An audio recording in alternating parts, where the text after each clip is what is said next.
Raebareli has a 12.1% population of Muslims, 6% Kshatriyas, and a large number of backward castes. But the most decisive vote here is of the Parsis and Brahmins.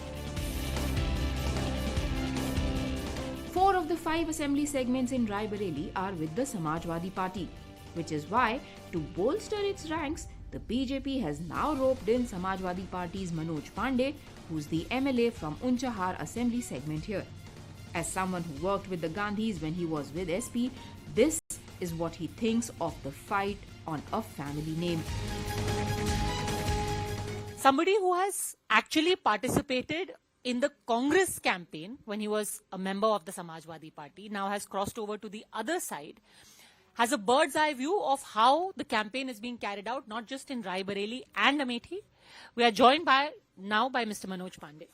ये बताइए कि अभी जो पूरा campaign चल रहा है यहाँ पर प्रियंका गांधी का, राहुल गांधी के लिए और किशोरी लाल शर्मा के लिए, उस पे वो कह रही हैं कि ये मेरे परिवार की लड़ाई है और हमने कितनी कुर्बानियां दी हैं, शहादत दी है, गांधी परिवार का जुड़ाव है.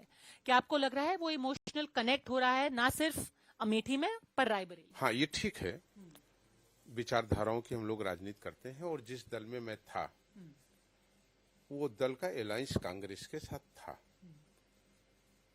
और जब हम किसी एक के साथ अलायंस में हैं तो हम उसके साथ खड़े होंगे, ये हमारी आवश्यकता भी थी और हमारी ये जिम्मेदारी भी थी.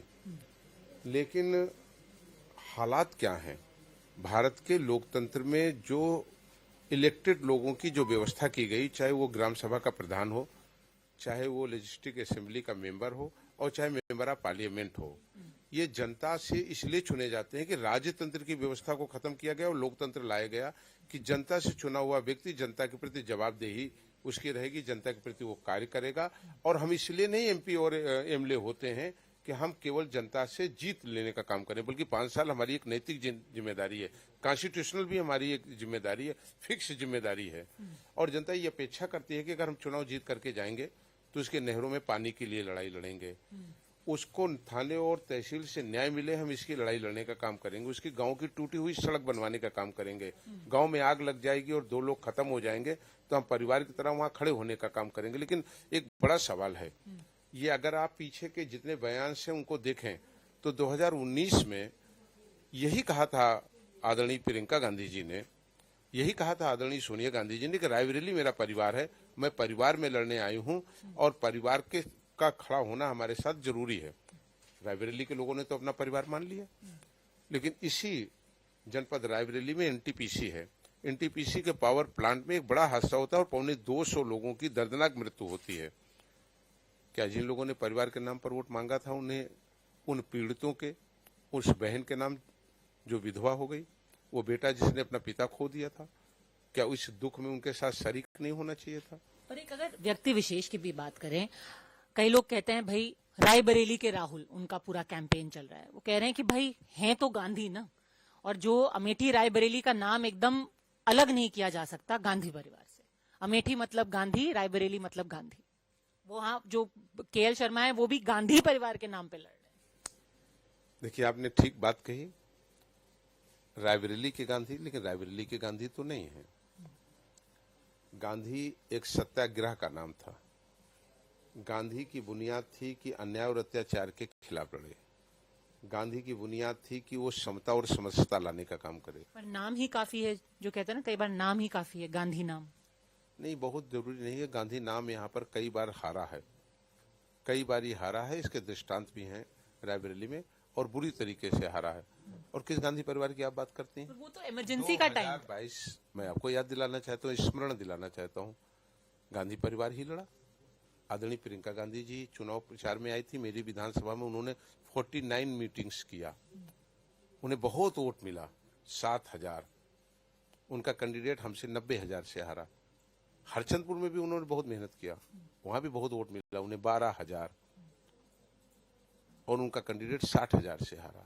गांधी नहीं लड़ रहे थे ना उसमें? नहीं, गांधी ही प्रचार कर रहे थे, गांधी ही प्रचार कर रहे थे, पूरी फैमिली प्रचार कर रही थी, पूरी फैमिली ही उनकी प्रचार कर रही थी. और आज ये स्थिति हो गई कि गांधी फैमिली के, आप किसी जनप्रतिनिधि का नाम बताइए या किसी ब्लॉक प्रमुख का बता दीजिए, न ब्लॉक प्रमुख मिले तो किसी जनता से चुने हुए प्रधान का ही नाम बता दीजिए।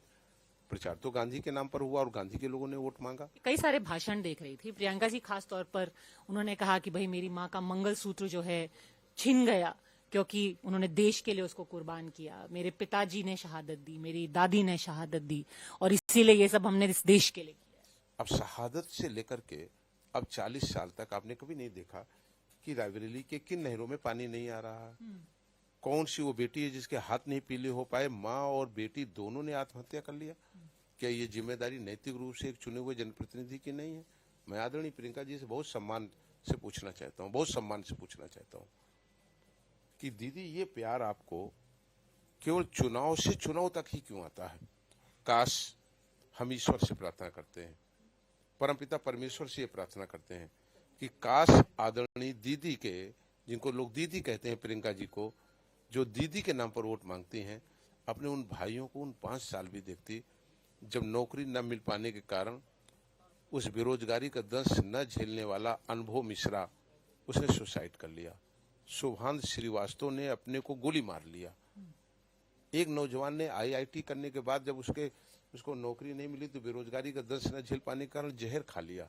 वो तो किसको लड़नी है? वो सारी ब्लेम तो बीजेपी के ऊपर डालती है ना, नौकरी नहीं मिल रही, पेपर लीक हो रहा है, सब बीजेपी की वजह से हो रहा है।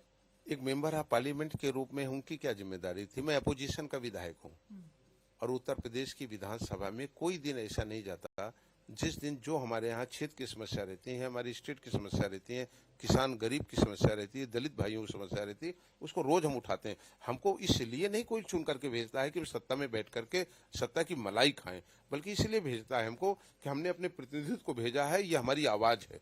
हम पर आने वाले संकट को ये निराकरण भी करेगा, जहां निराकरण नहीं होगा उसकी आवाज उठाने का काम करेगा। ये हमारी नैतिक जिम्मेदारी है। हम तो बहुत निवेदन के साथ आदरणीय प्रियंका जी से कहना चाहते हैं, हाथ जोड़ करके कहना चाहते हैं, दीदी ये रिश्ता आपका काश चुनाव के बाद भी जनता से रहता तो हम जरूर आपको आभार प्रकट करने का काम करते।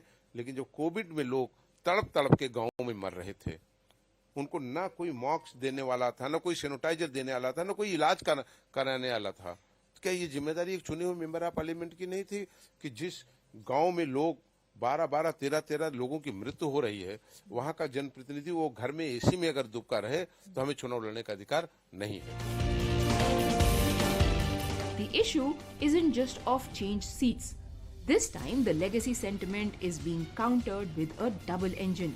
The BJP across the state is going to voters not just with their candidate's track record, but also with the promise of a Vikas booster from a double engine.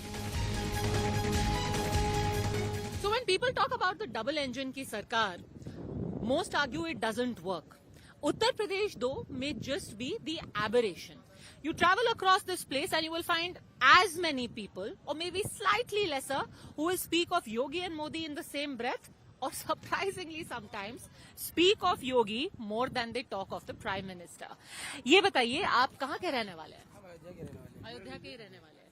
तो यहाँ पर काम ठीक चल रहा है? बहुत बढ़िया काम चल रहा है यहाँ पर। अच्छा, और अभी किसका काम ठीक लग रहा है? कौन नेता सही लग रहा है? बाबा ही ठीक है, बाबा ही आएंगे फिर लोग की। बाबा मतलब योगी जी और मोदी जी? मोदी जी भी आएंगे। अच्छा, पर लोग तो कहते हैं सिर्फ मोदी जी के नाम पे वोट पड़ता है। नहीं, यहाँ बाबा का नाम पड़ता है यूपी में। यूपी में बाबा के नाम पे, तो यहाँ डबल इंजन है जी। आप बताइए किधर से आए हो आप? जी यूपी से। अरे यूपी में किधर? बड़ा गाजीपुर बड़ा से। है। गाजीपुर से हैं यहाँ पे। तो यहाँ पर क्या काम करते, कितने टाइम से हैं यहाँ? हम तो सर बहुत दिन से हूँ, सन 92-93 से हूँ। 92 से यहाँ पे हैं आप? तब तो बहुत मुश्किल वक्त था यहाँ। हाँ जी, उस समय तो बहुत बेकार था। आज के समय में योगी जी के देन है कि मतलब योगी मोदी जी का देन है कि आज के समय में बहुत विकास हुआ है। बहुत से पब्लिक भी मतलब इतना पब्लिसिटी भी उस समय नहीं थी। आज जो पब्लिसिटी आज देखने को मिल रही है। तो अब तब से और अब में क्या बदलाव है? बहुत बदलाव है हर तरह से। देखिए, हमारे कहने से नहीं, यहाँ की पब्लिक जो है खुद चिल्ला रही है कि इतना फैसिलिटी पहले नहीं थी, जो कि फैसिलिटी आज देखने को मिल रही है। रोड से लेकर के, लाइट से लेकर के, पानी से लेकर के, मकान से लेकर के, मतलब जो शो दिख रहा है वो शो जो है पहले नहीं दिखता था। आज के शो में मतलब पर लोग पूछेंगे उससे आपकी जिंदगी पे क्या असर पड़ता है? कुछ नहीं, क्या असर पड़ेगा। हम लोगों का वैसा ही है जैसे हमारे कहने का मतलब कि आज भी धंधा करते हैं, उस समय भी धंधा करते थे हम। आपको क्या फायदा हुआ फिर?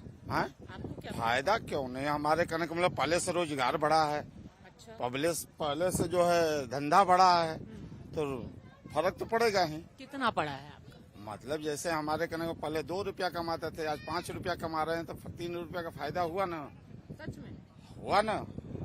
तो कौन नेता कौन सही लगता है? तो सही तो मतलब आज के समय में वही है सरकार, बीजेपी।